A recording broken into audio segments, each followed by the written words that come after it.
World War II in HD. It's coming to the History Channel November 15th. Gary Sinise as a narrator, that's just incredible. Well, joining me right now are some of the principal people involved in this amazing project. I have Lou Rita, who is the producer and the filmmaker who helped put this together. We also have Don Miller with us, the professor at Lafayette College for History, who has had a big part to play in this with a book that he had written. And Kara Murphy will also be joining us. She is a Lafayette student intern, a junior psychology and English major. I'm going to start with Lou Rita. Lou, how did this project get started? What an amazing undertaking. It took about three years or so to put it together. It's something that we've been wanting to do for a long time. And the biggest problem was to get the film. The film had to be all in color. And the guy that worked the hardest on the project is not here right now. It's my son. He doesn't like to go before a camera, but he did most of the work on this project. Worked very close with Don Miller from Lafayette, and it's a super project. We're getting a lot of good comments, a lot of good reviews, and we're hoping that the public likes it. You know, it's been a while since World War II was fought on the battlegrounds of Europe and Asia and Africa.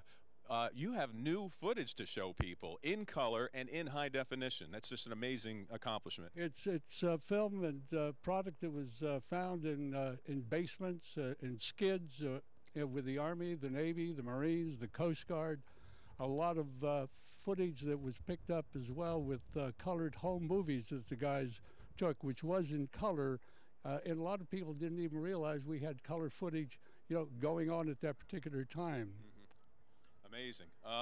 I'll tell you what is the collaboration effort here between Lou Rita Productions and Lafayette College? How did that all start? We through Don Miller, the professor, Dr. Professor, my wife calls him, that he liked what we were doing. We then worked together on several books that Don is a super writer on history, and the collaboration was that we were looking for interns to come in to work with us.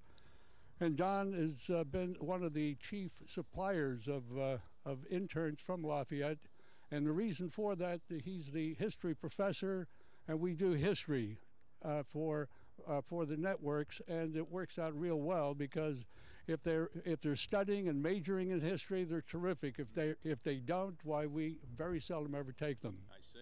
And 10 student interns helped with this project. Some graduated and stayed on with the project. Right. They were so committed to it. Yes. What do you see as the performance level of the interns that you have from Lafayette College? Very helpful, and it's great to see them glued to the sets, looking at the film, logging it, and they become as excited about it as we do in the network. Excellent.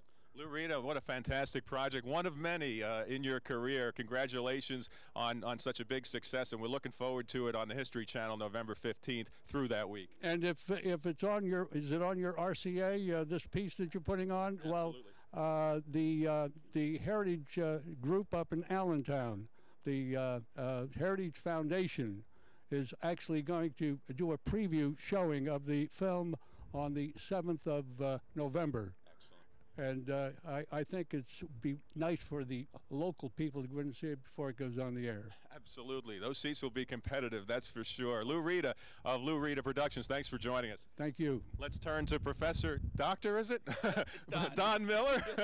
I like the way Lou Rita, his wife, describes you, Don. Dr. Professor.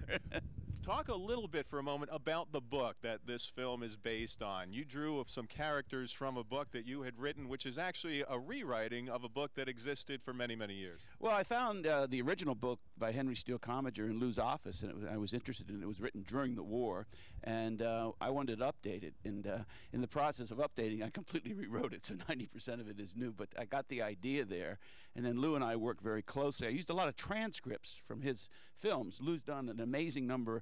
He's done over 50 documentaries on World War II, and you figure these guys are being interviewed 20, 30 years ago. They're long gone now, but you can see them live there. The transcripts are available, so I used a lot of that footage, a lot of that interview footage for the film, because my book's a story-driven book. It's called The Story of World War II, and it's about people it's about the war, but it's also about people caught up in the fury of the war. And that's the story idea we used for World War II in HD. As Lou said, Scott Rita was the main guy here, his son. I mean, he collected the film. It was his idea. It was his idea to do it HD. And then he turned to me when we needed a story. And he had read the book, of course, and you know, worked closely with Lou and I on it. And so now the search began for characters. And we had a collaboration with the Library of Congress, which helped a lot. So we had researchers combing archives literally all over the world, just as we did for the films. Right. So we came up with 12 people, and we tell the story through these 12 characters. An Army medic, a couple of combat correspondents, an Army nurse, different ethnic groups, an Austrian Jew who escaped Hitler, fled across the Alps to the United States, wound up in Hollywood, then fought in the Pacific. He really wanted to fight against Hitler. And then we had a Japanese-American kid whose parents were put in an internment camp, and he still signed up. He wanted to fight against Japan, and he winds up fighting against Germany. And wins the Medal of Honor. Yeah. How challenging was it to find these resources, the new footage that was archived in small museums, and then the diaries that you drew from for these storylines? But it was a brain twister. It took a while, and then when you get your 12 characters, you kind of wonder: are they going to fit? Can you put them together in such a way that they tell a story consecutively of the entire war? And through a process, just luck, I think, it worked. And a lot of good writing. Liz Repp, our producer, did a terrific job in organizing the thing. And the interns helped a lot with the discovery of the diaries, as well as Cara Murphy, who's here today, did a lot of work as a film editor, and she had no experience in film editing. Sometimes this is, as Lou often points out, he gets interns from all over the country who are in film studies.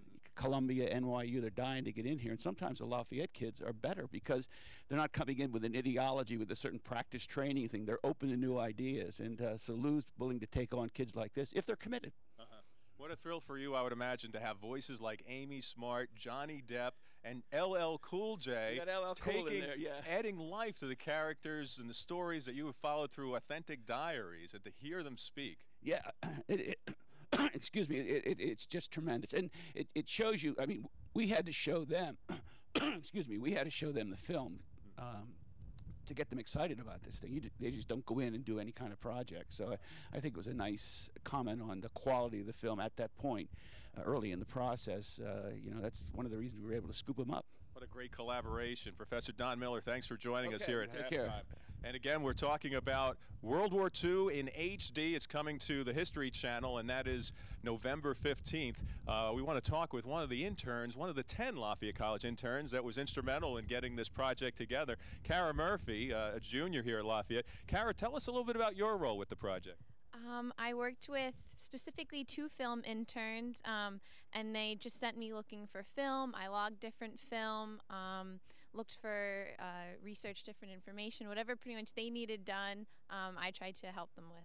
Excellent. I want to mention some of your colleagues here who are also interns from Lafayette College: Zach Cleary, Sarah Walter, Doug Mitchell, Cassandra Bradley, Dan McDonald, Sarah Redden, Ashley Ruane, Tyler Branford, and Emily Karakandis, all having different roles. What were some of the other roles that other interns took on for this project that you know of? I believe that there were roles from the research end of it and writing all the way through film, and whatever Lou Rita needed us to do, we did. Excellent. Now, you're a psychology major and an English major. I'm sure that some of those tools that you've learned here at Lafayette kind of help with this unique project. Yes, I mean, the skills of writing and asking questions and researching are always helpful in any project, and just the enthusiasm and willing to help wherever needed. Cara, I want to take you back just for a moment on how this all became a reality for you. I understand that it was one day in Dr. Miller's class. Yes, one day during Dr. Miller's class, he said he had some internship opportunities if anybody was interested, and I went to him after class and said I would love to have an opportunity, and he mentioned that it was in film, and I said I had no experience working with film, but that I would love to give it a try, and it was just an amazing experience. Do you think that this experience might weigh heavily on career choices in a couple of years, being that you'll be graduating in 11? Yes, I'm still undecided, but it's definitely something to think about, and there's many different aspects involved in the writing, the film end of it, and it's something that I'm definitely going to look into. Excellent. Kara Murphy, a junior here at Lafayette College, and one of the 10 interns from Lafayette College that helped put World War II in HD together, along with Professor Don Miller and Lou Rita and Scott Rita as well. We want to thank all of those folks. Thanks for joining us here at halftime, and we're going to throw this on back to Gary and John.